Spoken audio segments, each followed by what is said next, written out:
ඉතින් මේ සෑරජානන් වහන්සේගේ ඇතුලේ තියෙන විස්තර ගැන විස්තරයක් තියෙනවා. ඔය මහා සෑරජානන් වහන්සේ හදලා ඉවරුණාට පස්සේ දුටුගැමුණු රජතුමාගෙන් පස්සේ මම හිතේ 10 වෙනි වතාවට වගේ ඊළඟට රජ වෙනවා බාතිය කියලා රජ කෙනෙක්. ඒ බාතික රජුරු හැමදාම උදේ හවස මේ මහා සෑරජානන් වහන්සේ වන්දනා කරනවා. මේ මළුව ප්‍රදක්ෂිනා කරනවා. මේ මළුවේ රජවරු ප්‍රදක්ෂිනා කළා. ඊට පස්සේ දවසක් මේ මාලිගාවේ යම් කටයුත්තක් මුල් කරගෙන එනකොට රැ වුණා. ඉතින් කෑම කන්න රජතුමා භෝජන ගන්න හදද්දී මතක් වුණා සෑයට ගියේ නෑ නේද කියලා. භෝජනේ ආපහු තිබ්බා. තියලා රෑම ආවා. රෑම ඇවිල්ලා වටේ ප්‍රදක්ෂිනා කරනකොට තනියෙන්නේ දැන් රජුරු පිරිත් කියනවා එනවා. පිරිත් කියනවා එනවා. ඒතර රජුරු බැලුවා කවුරුත් නෑනේ. පිරිත් හඬක් කොහොමද එන්නේ? රජුරු ගේට්ටු 4 වැස්සෙව්වා. ඒගොල්ලෝ කිව්වා කාටවත් එන්න බෑ ඇතුළට කියලා. ඇතුළේ ආයෙත් වටේ ඇවිද්දා කවුරුවත් නෑ. ඒත් පිරිත් හඬ එනවා.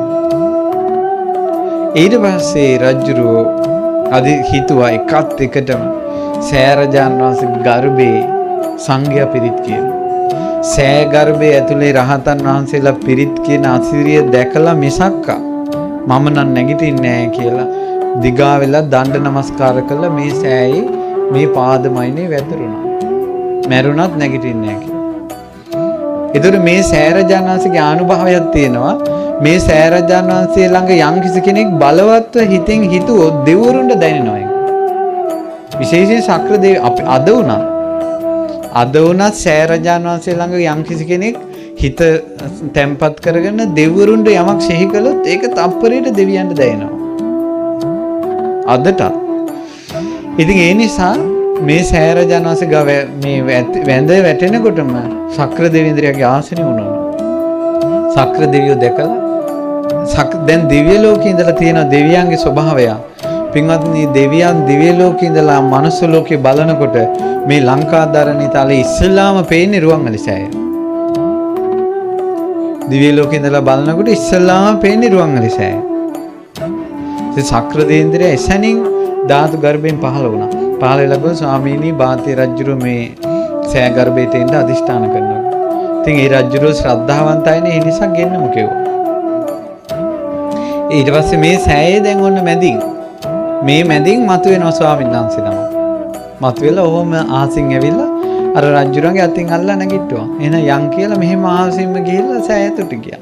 ඇතුළට ගිහිල්ලා ඇතුළේ ඔක්කොම දේවල් ටික පෙන්නවා. හැමදේම පෙන්නවා. පෙන්ලා හරි සතුටුයි රජතුමා වන්දනා කරලා එළියට ආවා. ඇවිල්ලා රජුරෝ ස්වාමීන් වහන්සේලාට විස්තර කියනවා. දවසක් ස්වාමීන් වහන්සේලා ඔක්කොම මේ විස්තර අහන්න ඕන කියලා ලෝවාමා ප්‍රාසාදයේ යටතට්ටුවට එකතු වුණා.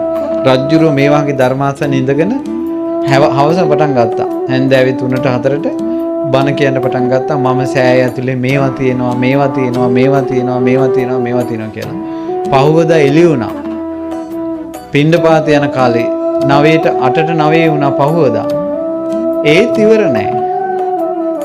ඊට පස්සේ ඇහුවා මේ රජතුමා ඔය කියලා ඉවර නැද්ද?